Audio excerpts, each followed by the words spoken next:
সিলেটে এসেছেন এলাকার সন্তান হামজা চৌধুরী। বিমানবন্দরে তাকে বরণ করে নিতে আবেগী পদচারণা স্থানীয় ফুটবল প্রেমীদের।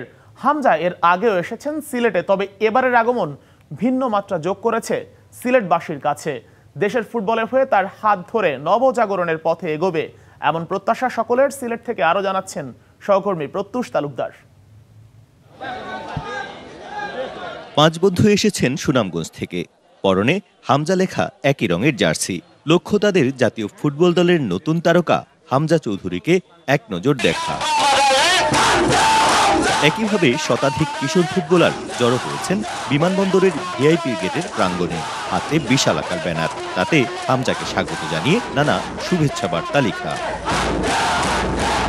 ইংলিশ প্রিমিয়ার লিগে প্রতিনিধিত্ব করা একমাত্র বাংলাদেশি হামজাকে ঘিরে এভাবেই বিভিন্ন বয়সের ফুটবল খেলোয়াড়, কোচ ও সাধারণের স্রোত যেন মিশে গেছে ওসমানী আন্তর্জাতিক বিমানবন্দরে। বলতে গেলে রাতে না ঘুমিয়ে আসছি যে কিন্তু হামজাকে দেখতেই হবে।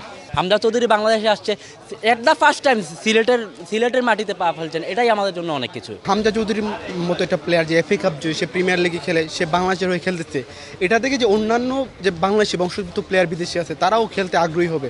শাইনি চুলে এখন হবে সব হেয়ার স্টাইল। সিল্কোর দ্বিগুণ শাইনি চুল প্রতিদিন। হামজার বাবাও আবেগ আপ্লুত তার সন্তানকে ঘিরে এত আনন্দ আয়োজন দেখে। জানালেন সন্তানের প্রত্যাশার কথা। এটা আমার জীবনের প্রথম, এটা খুবই আনন্দের এবং ভোলার মতো নয়। বাংলাদেশের মানুষকে সে ভালোবাসে, আর মানুষ যাকে তাকে ভালোবাসে বলেই সে ইচ্ছে করছে বাংলাদেশের জন্য কিছু একটা করবে। ম্যানচেস্টার থেকে সরাসরি ফ্লাইটে সিলেটে নামার পর হামজাকে একের পর এক ফুলেল শুভেচ্ছায় সিক্ত করে বাফুফে, জেলা ক্রীড়া সংস্থা, স্থানীয় খেলোয়াড় সহ ভক্ত অনুরাগীরা।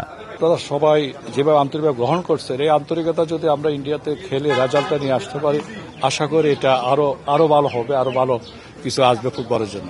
উৎসুক ভক্ত অনুরাগীর ভিড় ঠেলেই অনেকটা মধুর বিড়ম্বনা নিয়ে নিজের গ্রামের বাড়ির দিকে ছুটে চলে হামজা চৌধুরীর ছাদ খোলা গাড়িটি। হামজা চৌধুরীর বাংলাদেশ দলে অন্তর্ভুক্তি রাতারাতি বাংলাদেশের ফুটবলকে বদলে দেবে এমনটা মানছেন না ক্রীড়ামোদীরা। তারা বলছেন বাংলাদেশের ফুটবলকে সামনে এগিয়ে যেতে হলে একেবারে তৃণমূল থেকে কেন্দ্র পর্যন্ত পুরো অবকাঠামো ঢেলে সাজাতে হবে। প্রত্যুষ তালুকদার, ডিবিসি নিউজ, সিলেট ওসমানী আন্তর্জাতিক বিমানবন্দর, সিলেট।